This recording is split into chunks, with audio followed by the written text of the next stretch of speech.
Hey guys, thanks for tuning in to Wingate Solutions. I hope you're doing well. This is going to be a follow-up video to my first impressions video on the Primary Arms SLX 2 to 12 by 40 second focal plane rifle scope. We're going to get a little bit more into the philosophy of use. All right, let's get into it.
My fingers are getting cold.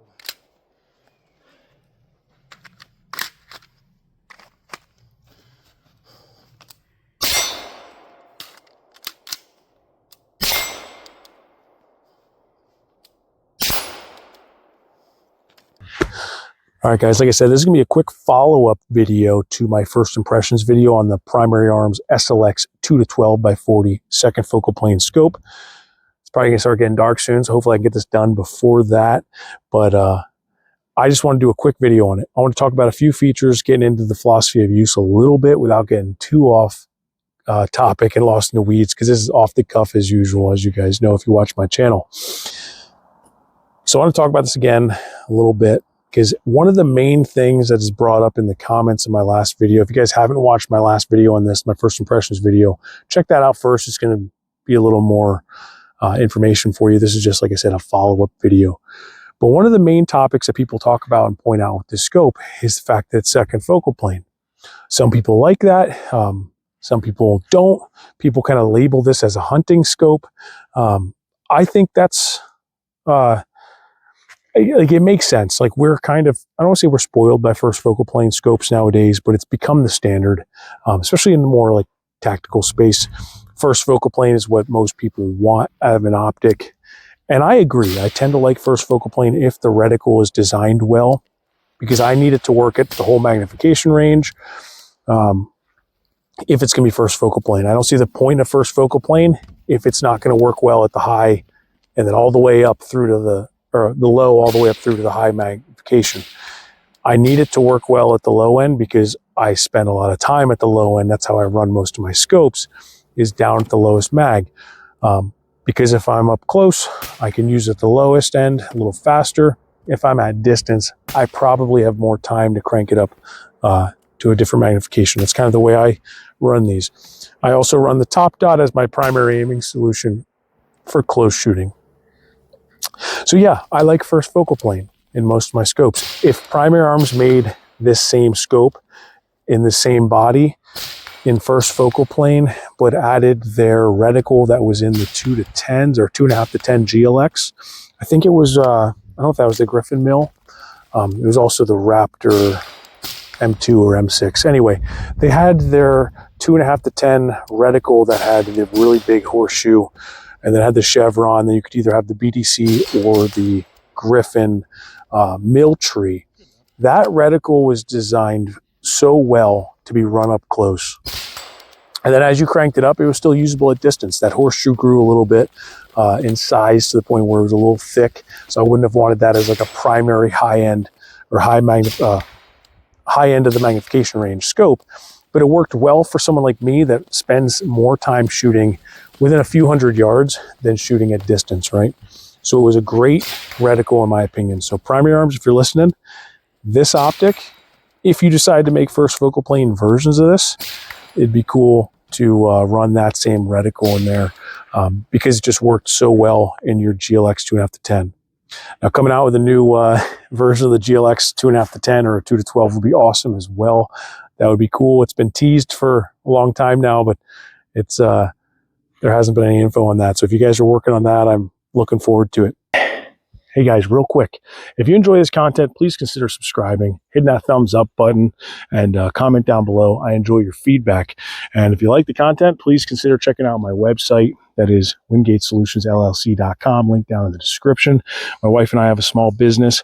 I predominantly make 2-point minimalist rifle slings and sling retention straps. That's kind of one of my more popular items. Helps stow the rifle sling when not in use. It's nice when it's in the safe, nice when it's in a bag, nice when it's in a patrol vehicle. If you use one of these things professionally, helps it not get snagged on things, but it's also easy to deploy. You just pull on the elastic shock cord. If you had time, you can always restow that, and then you can just swim into the sling. This is my 2-point minimalist freedom sling.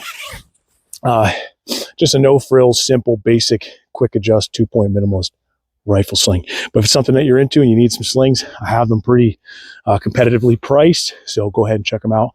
I appreciate you guys. All right, let's get back to the video. This being second focal plane, is it a big deal? I don't think so. I think the cool part about this is having that Nova dot, a Nova bright reticle. That is awesome, and that's been a feature that's going to be popular in their Nova 1 to 6 and also their Nova PLX 1 to 8. And that is a second focal plane feature. That's probably why this is second focal plane. Now I know Primary Arms is doing the RDB, the red dot bright 1 to 8 PLXC. That came out not too long ago, so that's kind of the new version. They obviously have the capability of putting red dot bright in first focal plane, but I doubt they're going to be putting that in this price point of optic anytime soon.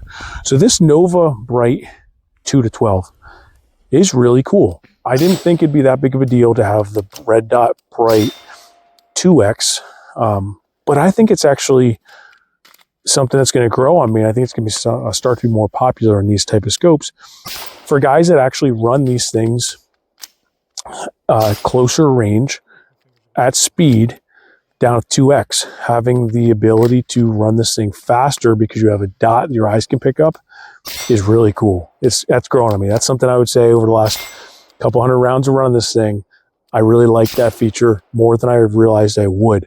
And that's even with me saying the actual reticle on this is actually great even with the illumination turned off. I pick it up real fast.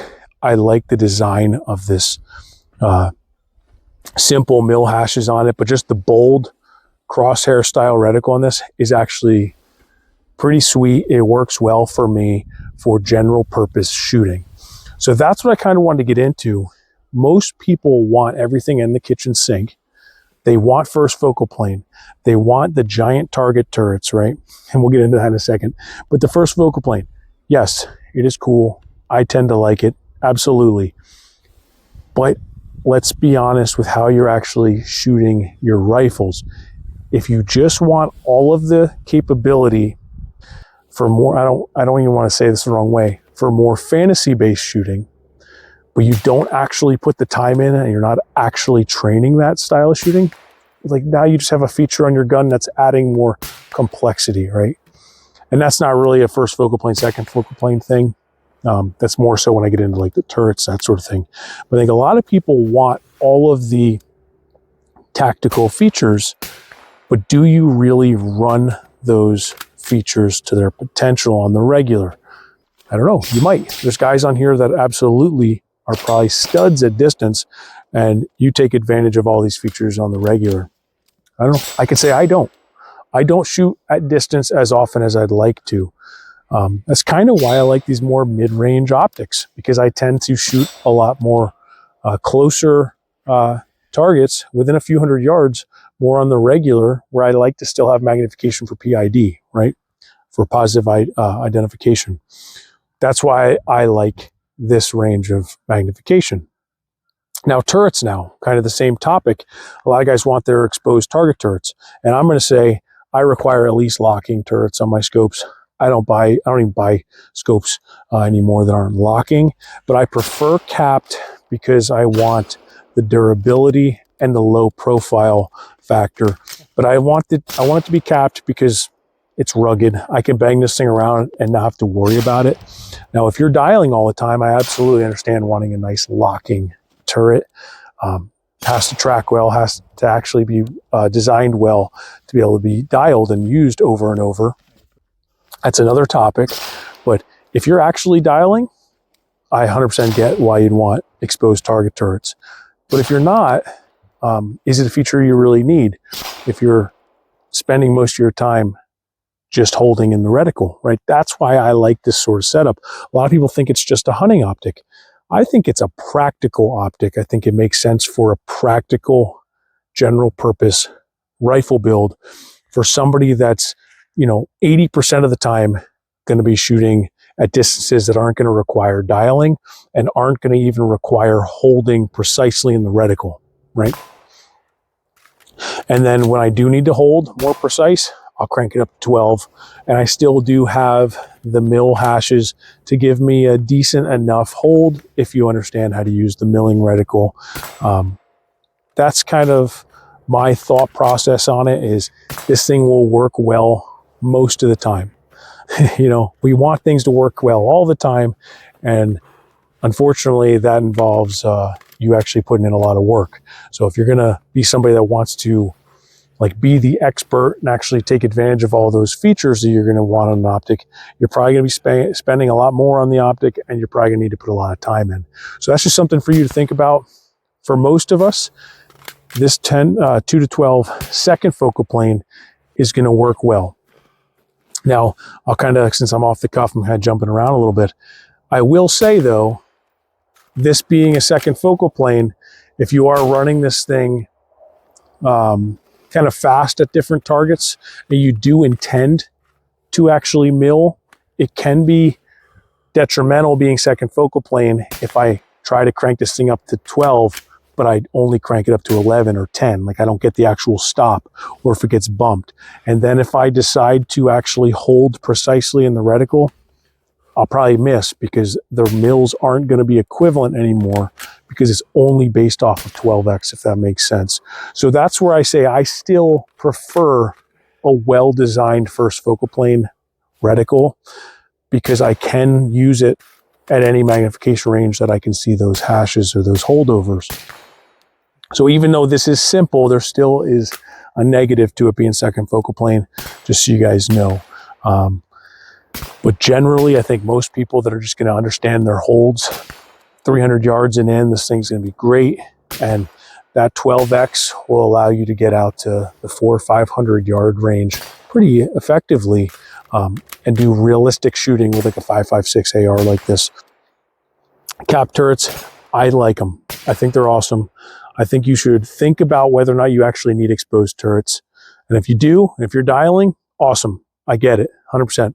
And I do like the ability to dial as well, but I need it to be locking. I prefer a capped turret that you can just uncap and then have the turrets be solid enough to be used. That's the best of both worlds for me, is a capped target turret that's not super tall, if that makes sense. Then I don't care if the turret is locking or not. I'll just throw the cap back on when I'm doing more like movements and things like that.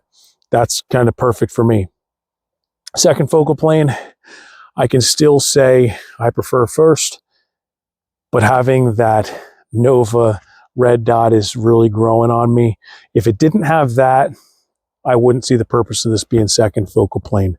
I think this thing kind of has to be second focal plane with that Nova dot, and I really like that feature. I think you will too, especially if you like the red dot bright in their 1 to 6s, that sort of thing. All right, guys, I think I'm gonna wrap this one up. Hopefully it wasn't too rambly. I appreciate you watching. I hope you got something out of it. If you enjoy this content, please consider subscribing, hitting that thumbs up like button, share with your buddies if it's something they'd be into, and comment down below. I enjoy your feedback. If you want to support us in any other way, you can check out our website, link down in the description. And also consider checking out the Task Force 70 Foundation. Link is down in the description. TF70. Cool foundation, cool nonprofit I'm trying to work with, trying to promote, trying to help them build. And they are in the realm of law enforcement training. They're a nonprofit raising money for law enforcement to get training, specifically underfunded law enforcement. I think it's really cool. It's a good cause. So if you're into that, check them out. Link down in the description. All right, guys, I'm going to get this wrapped up. And yeah, till next time, get out and train.